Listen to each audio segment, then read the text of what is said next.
Well, here in Italy, just the news of a French president having to face jail time and being made into prison. Obviously, it has hit the front pages of all the major dailies. If you look here, La Repubblica, the Rome-based sort of centre-left daily, the picture of Mr. Sarkozy and his wife Carla Bruni talking about Sarkozy going to jail for 5 years for those funds to the Libyans. And then you have the Milan-based Corriere della Sera, a sort of centre-right paper, if you like, or more centrist, talking about the 5 years for Sarkozy and how he's saying, I'm in jail as an innocent person. So the picture of the president also making the front pages there. Another Rome-based daily, Il Messaggero, talking about how he's jailed again for 5 years. He's going to jail and that's going to happen, but always talking also about the fact that his wife was by his side.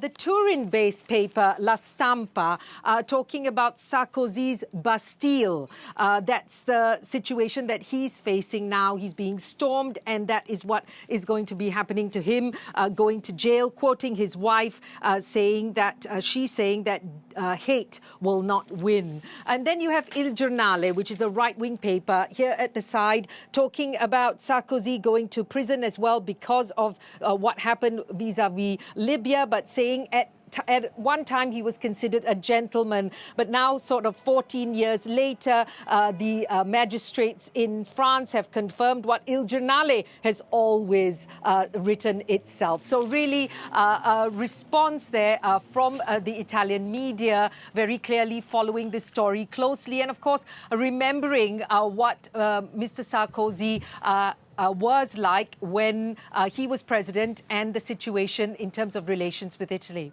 Yeah, and specifically relations with Berlusconi. I'm curious about that and what some of the center right stations have had to say about it.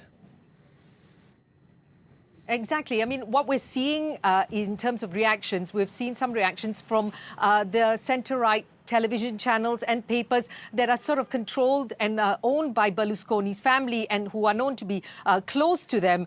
They're remembering specifically in their reports about a press conference in 2011 between where we saw Mr. Sarkozy and then German Chancellor Angela Merkel smirk when they were asked about Mr. Berlusconi, and how that at that time when there was the economic crisis that Europe was facing, and their reaction was to laugh at the leader. It was seen very much here at the time as a humiliation for Mr. Berlusconi that they both smirked in response to his name. And some would say at the time as well, a humiliation for Italy, because Italy and Mr. Berlusconi weren't quick enough to deal with the debt crisis that was facing Europe at the time. So the papers really talking about that, saying that this is a man that laughed at Italy and now he is going to prison himself on charges of criminal conspiracy, and even talking about statements that were made by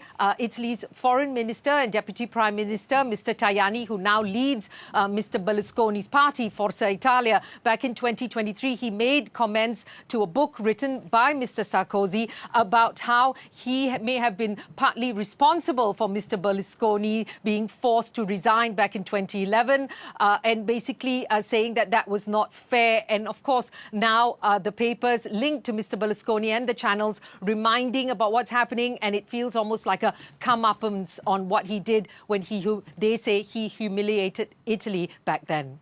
All right, Seema, thank you very much. Seema Gupta reporting from Rome.